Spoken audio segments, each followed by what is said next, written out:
Pemirsa, kematian dari seorang terapis perempuan di Delta Spa, Jakarta Selatan masih menyisakan tanda tanya. Polisi menyelidiki penyebab pasti kematian korban, termasuk dugaan tindak perdagangan orang pada kasus tersebut. Dan berikut laporan jurnalis Dilami Aulia dan juru kamera Jemi Jasin. Pemirsa, seorang wanita muda berinisial RTA yang sehari-hari bekerja sebagai seorang terapis di spa di kawasan Pejaten, Jakarta Selatan pada 2 Oktober 2025 ditemukan tewas di samping bangunan gedung tempat ia bekerja. Nah, terkait dengan penyebab kematian RTA ini memang masih simpang siur atau belum pasti. Dari pihak kepolisian juga masih terus melakukan proses penyelidikan, memeriksa sejumlah saksi yang mana ini merupakan rekan kerja dari RTA. Dan jenazah dari RTA sendiri memang masih dilakukan otopsi di RS Polri Kramat Jati untuk ungkap penyebab kematian. Dan informasi tambahan pemirsa bahwa sebelum RTA ini meninggal, ia juga sempat mengkontak kakaknya yakni Fahrul melalui pesan singkat WhatsApp dan mengatakan bahwa ia memang cukup tertekan dari pekerjaannya sebagai seorang terapis di spa di kawasan Jakarta Selatan ini dan memang ingin mengajukan resign atau pengunduran diri. Namun dari pihak perusahaan tempat ia bekerja memberikan penalti sebesar 50 juta rupiah. Sehingga inilah yang menarik. Apakah memang RTA ini ingin mengakhiri hidupnya atau bahkan ada oknum-oknum yang ingin mengakhiri hidup RTA? Nah, ini masih ditelusuri ya pemirsa. Kita tunggu hasil penyelidikan dari kepolisian. Dari Jakarta, Dilami Aulia, Putra Jemi Jasin, iNews melaporkan. Pemirsa, peristiwa berikut ini akan menjadi kenangan sepanjang perjalanan hidup pasangan pengantin di Mojokerto, Jawa Timur. Karena tenda pesta pernikahan mereka yang sudah dibangun dengan cantik harus porak-poranda akibat diterjang hujan deras dan angin kencang.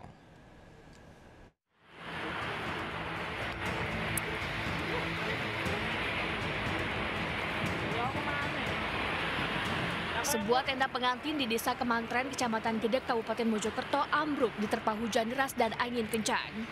Pasangan pengantin dan para tamu undangan pun panik berlindung dari tenda yang tersisa.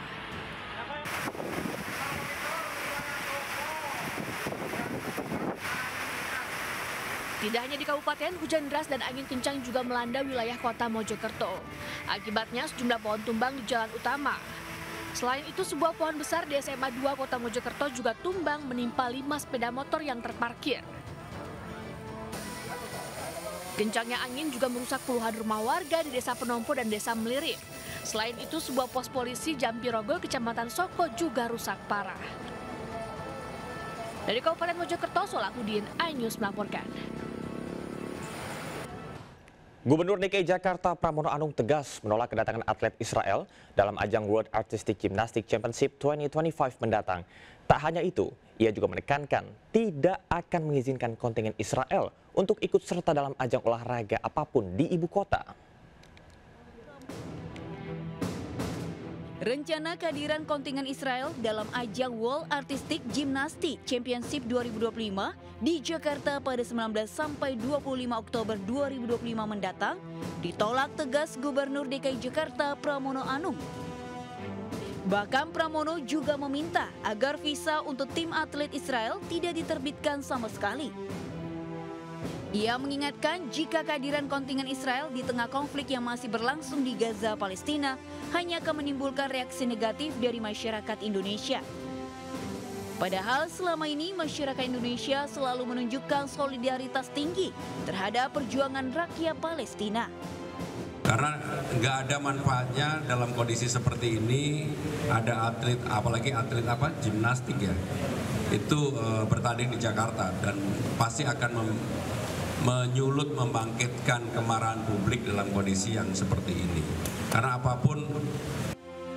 Diingat juga dalam pidato Presiden RI Prabowo Subianto di sidang Majelis Umum PBB beberapa waktu lalu, menekankan jika Indonesia berdiri tegak mendukung kemerdekaan Palestina.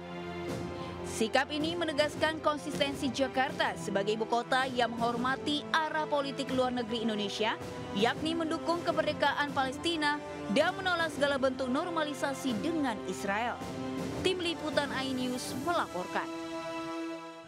Hamas dan Israel sepakati gencatan senjata tahap pertama di jalur Gaza.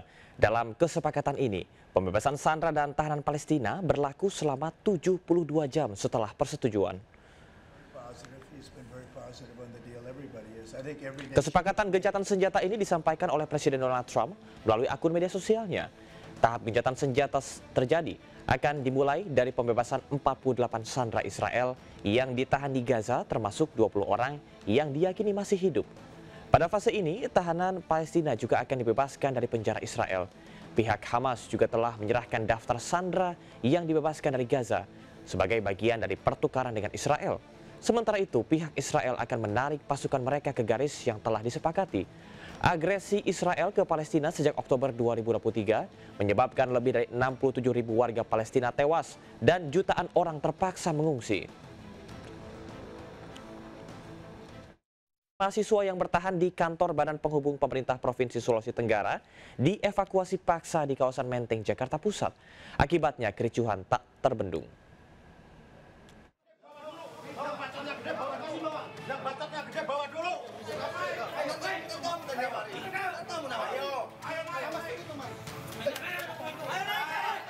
Satu persatu mahasiswa yang bertahan di dalam kantor Badan Penghubung Pemprov Sulawesi Tenggara di Menteng, Jakarta Pusat dievakuasi petugas kepolisian.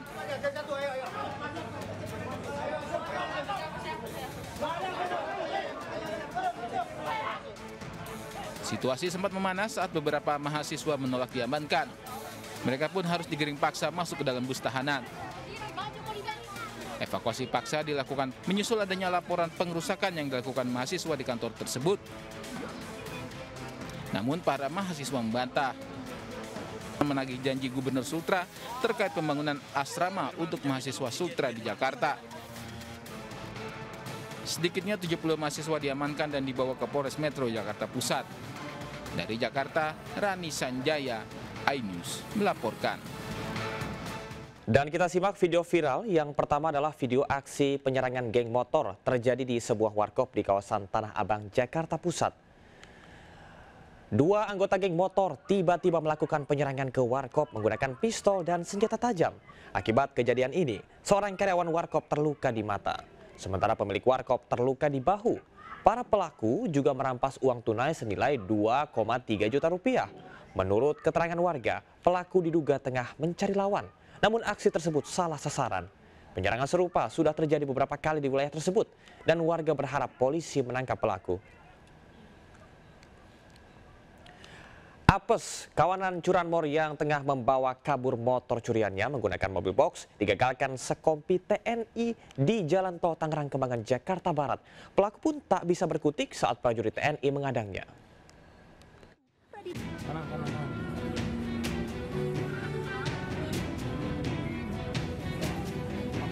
Inilah video amatir saat satu kompi prajurit TNI dari Yonif TP 848 SPC Kodam 21 Raden Inten Lampung menggagalkan aksi pencurian sepeda motor di Jalan Tol Jakarta Tangerang Kembangan, Jakarta Barat. Peristiwa bermula saat korban mengetahui kendaraan yang dicuri terdeteksi melalui GPS yang ada di motornya. Saat didatangi, motor korban sudah berada di dalam mobil box. Korban dan pelaku terlibat kejar-kejaran di dalam Tol Jakarta Tangerang. Korban yang melihat rombongan TNI melintas berteriak meminta pertolongan. Satu kompi anggota TNI melakukan pengejaran dan berhasil menghentikan mobil pelaku. Petugas mengamankan 2 pelaku serta 3 unit sepeda motor hasil curian di dalam mobil box. Kini 2 pelaku dan beserta barang bukti 3 sepeda motor curian dibawa ke Mapolsek Setiabudi, Jakarta Selatan. Di Jakarta, Miftol Gani melaporkan.